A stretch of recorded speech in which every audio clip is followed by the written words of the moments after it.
اب وہی تشریف لا رہے ہیں کیونکہ شیخ طریقت صاحب سجادہ خان صاحب رضویہ علامہ حسن رضا خان صاحب قبلہ نے فرمایا تھا مجھے کہ ذکر اللہ قادری تمہاری تقریر دن میں ہوگی لیکن مہمانوں کی کثرت کی وجہ سے میں نے اپنا وقت اپنے مہمانوں کو دے دیا ہے.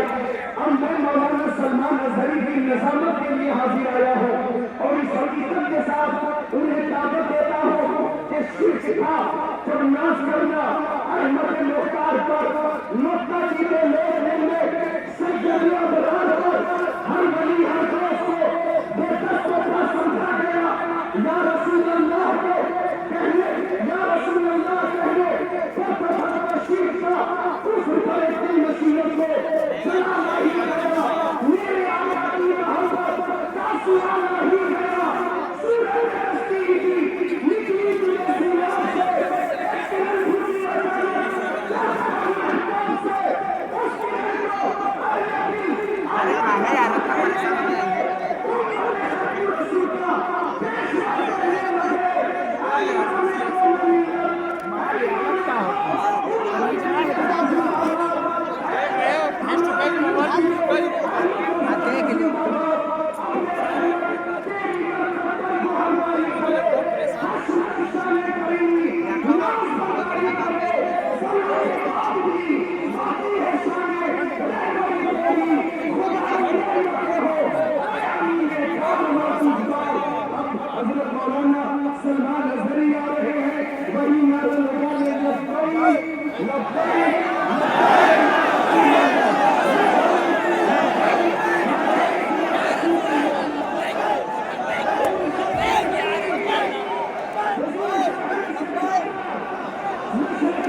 اچانک سے اس کے السلام علیکم ورحمۃ اللہ وبرکاتہ. وسلام على حبيبه المصطفى أما بعد. أعوذ بالله من الشيطان الرجيم.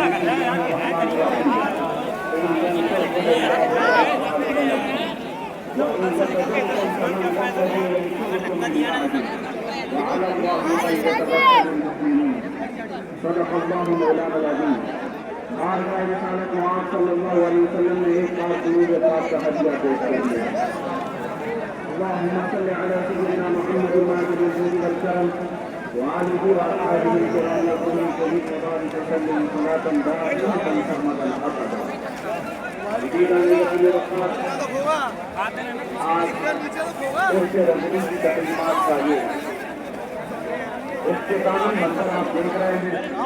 یہ وقت خان بادہ نظریہ کے بزرگوں کا ہے, شہزادوں کا. ایک بات میں آپ کو بتا دوں, یہ اعلیٰ حضرت کے لیے آیا ہوا چھاٹے مارتا ہوا سمندر. ایک بات سمجھ کر کے چلو, اعلیٰ حضرت بنتا نہیں ہے, بنایا جاتا. کسی کے چاہنے سے کوئی اعلیٰ حضرت نہیں بن جاتا. لوگ پیسے خرچہ کر کے مصر بھی چلے جاتے ہیں اور بہت سارے پروٹوکول کو اپنا کر کے, بہت سارے معاملات لے کر کے. میں خاندان رضویہ کی بات نہیں کرتا ہوں, بہت ساری جگہوں کی بات کر رہا ہوں. پڑوسی ملک سے بھی کچھ لوگ آئے, بہت بڑا جمگٹا لے کر کے اساتذہ مصر کو بھی جمع کر لیا اور سوچتے تھے کہ وہ اعلیٰ حضرت بن جائیں گے. ایک بات یاد رکھیں، اعلیٰ حضرت صرف علم سے بھی نہیں بنتا اور صرف عمل سے بھی نہیں بنتا، اعلیٰ حضرت کے لیے خاص عطائے مصطفیٰ ہونا اور وہ چنندہ ہوتا ہے بارگاہ مصطفیٰ کا۔ اور ایک بات یہ بھی سمجھ کے چلیں کہ اعلیٰ حضرت عظیم البرکت رضی اللہ تعالیٰ عنہ کی سیرت اگر آپ پڑھیں، ایک بات عطائیں آپ نے بتائیں، لیکن جسمانی اعتبار سے خط و خال اگر پڑھے جائیں تو اعلیٰ حضرت کے خط و خال میں یہ ملتا ہے آپ کی خط و قامت ہے کہ آپ دبلے پتلے تھے، تو لوگ یہ سمجھتے ہوں گے طاقت و قوت کا نام صرف جسمانی حیثیت ہونا ہے، یا 56 انچ کا سینہ ہونے سے کوئی طاقتور نہیں ہوتا۔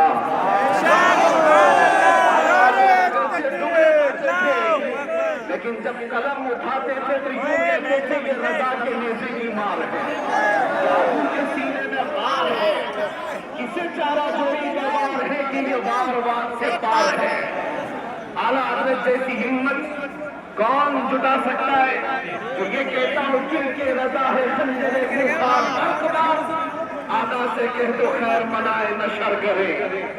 اس بات کو سمجھ کر کے چلو، امن کی بات ضروری ہے، اصلاح کی بات ضروری ہے، لیکن ایک تنہا یہ اسٹیج زمانے سے اس روایت کو برقرار رکھا ہوا ہے۔ مجھ سے بیشتر علی خان والا رضویہ کے عظیم عالم دین جس بات کو آپ کے سامنے رکھ رہے تھے، بدعات و خرافات پر نشانی لگا کر جو بتا رہے تھے، یہی تو اس کا تحفہ امتیاز ہے۔ صرف امن کی اور اصلاح کی بات کرنا اسلام نہیں سکھاتا، جہاں جہاں خرابی اور پھوڑے دیکھیں اس پر ہاتھ رکھنا بھی اسلام کی خاص نظر ہے۔ یہی تو امتیاز تھا، لوگ جلتے کیوں ہیں، نفرت کیوں کرتے ہیں؟ اعلیٰ حضرت صرف اصلاح کی اور امن کی بات کرتے رہتے ہیں تو شاید اتنی باتیں نہیں کی جاتی، لیکن جب آپ نے گستاخان رسول کے خلاف بولنا شروع کیا ہے تو ہزاروں کی دشمنی آئے۔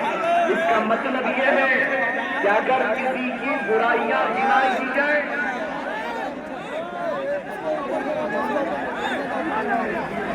آپ اگر بیٹھ جائیں تو میں کھڑا رہوں گا، اور آپ کھڑے رہیں گے تو میں بیٹھ جاؤں گا۔ آپ بیٹھ جائیں، مجھے اس بات کا احساس ہے کہ آپ لوگ جتنے بڑے استعمال میں کی ہے، لیکن ایک دن سمجھ کر کے چلیں یہ اعلیٰ حضرت کا عرص ہے، یہ صرف سورج کی گرمی نہیں، عشق رسول کی بھی گرمی ہوتی ہے۔ کا ٹیمپریچر اچھا، اچھی ہوائیں چلتی ہوئی میں دیکھ رہا تھا، لیکن اس مجمع کا ٹیمپریچر 50 ڈگری سے بڑھ کر کے، اس لیے کہ فیضان اور انوار یہاں پر اتر رہے ہیں۔ آپ حضرات بیٹھ کر کے سمیٹ لیں تو یہ بہتر ہے، لیکن میں اصرار نہیں کروں گا، حضرت کا حکم تھا اس لیے میں نے اعلان کیا، ورنہ جو جہاں جس طرح سے اپنی سہولت کے اعتبار سے کھڑا ہے کھڑا رہے، بیٹھا ہے بیٹھا رہے، اس لیے کہ مجھے ابھی پتا ہے ان سب کو بٹھانا ایک آسان کام نہیں ہے، پورے عرص کی تقریب چلی جائے۔ اور عزیزان گرامی وقار، میں چند باتوں کے ساتھ اپنی گفتگو ختم کر دوں گا۔ ایک طرف دیکھیں سورج کے تار اگر ٹوٹ رہے کرنٹ پھیل جائے گا پورے مجمع میں، موتیں ہو سکتی ہیں، اس لیے ہوش میں ہو کے بیٹھ جائیں گے۔ آپ لوگ ایک بار ارے نیچے ہو جائے جو مسلک ہے وہ یہاں سے آنا رکھا جائے، پوری دنیا کو بتاتے اعلیٰ حضرت کا مشن کیا ہے۔ لبیک یا رسول اللہ، لبیک یا رسول اللہ، لبیک یا رسول اللہ۔ آپ توجہ، آپ کھڑے رہنا چاہتے ہیں خاموشی سے کھڑے رہیں۔ توجہ، میں بیان کرنے کی غرض سے حاضر نہیں آیا ہوں، برکت ڈھونڈنے کے لیے۔ یہ وہی ممبر ہے آج سے 2 سال پہلے آپ کا خطاب کر رہا دیوانوں میں آپ سے گزارش کر رہا ہوں، میرے عزیزوں میں آپ سے گزارش کر رہا ہوں، یہاں جو کولر میں تار ہے وہ تار اگر ٹوٹ گیا تو کرنٹ پھیلنے کا امکان ہے، یہاں جانی نقصان بھی ہو سکتا ہے، لہذا میں لائٹ والے سے گزارش کرتا ہوں کہ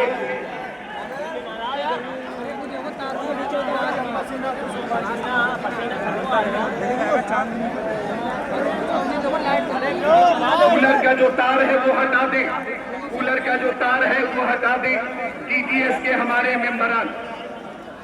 ہلو، مائک بھی بند ہو گیا، آپ حضرات کی بھیڑ کی وجہ سے وہ تار متاثر ہو گیا۔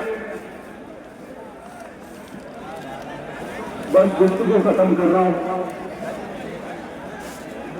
میرے عزیز و نوجوان، اعلیٰ حضرت مولانا گنج رضی اللہ تعالیٰ عنہ کا ایک مشن جو ناموں سے رسالت کی حفاظت کے لیے پوری زندگی کا مربستہ رہے۔ میں آپ کو بتانا چاہتا ہوں، تکلیفیں آئیں گی اس بات پر، مصیبتیں آئیں گی اس بات پر، لیکن مجھے اچھی طرح سے یاد ہے اعلیٰ حضرت کا ایک شعر میرا وظیفہ تھا 8 مہینے تک اندر ظالموں کی قید میں، وظیفہ میں آپ کو بتا کر کے جا رہا ہوں۔ وہ ڈائلاگ ان کے مثال کوئی ایسے بھی رنج میں ہو، ان سے مثال کوئی ایسے بھی رنج میں ہو، جب یاد آتے ہیں سب ہم بھلا لیے ہیں، سب یاد آتے ہیں سب ہم بھلا لیے ہیں۔ اعلیٰ حضرت کا مشن یہی تھا، ایرے غیرے نچی چہرے سے بات مت کرو، اپنا سب کچھ ہے انہیں سے، اپنے دل کا ہے انہیں سے آنا، لو لگی ہے جو اس رنگ کے ہونا۔ میرے عزیزوں، بارگاہ مصطفیٰ صلی اللہ علیہ وسلم میں عرض کرنا ہے، اعلیٰ حضرت نے سکھایا ہے، وہی میں میسج دے کے جا رہا ہوں۔ دنیا کے سامنے آس لگا کر ہاتھ پھیلا کر مانگنے سے کبھی کچھ نہیں ملے گا، اتنی بات یاد رکھو۔ اعلیٰ حضرت نے یہ سکھایا ہے، جب مصیبتیں زیادہ آئیں تو ظالموں کی طرف نہیں، حضرت کی طرف لو لگا کر کہو میں مسلم ہوں، آپ مجھے ساتھ لے لو، رستے میں نہیں جا بچا کھانے والے، سمجھ سب سے پالنے میں سب پانے والے، میرا عزیز سمجھا دے سمجھانے والے،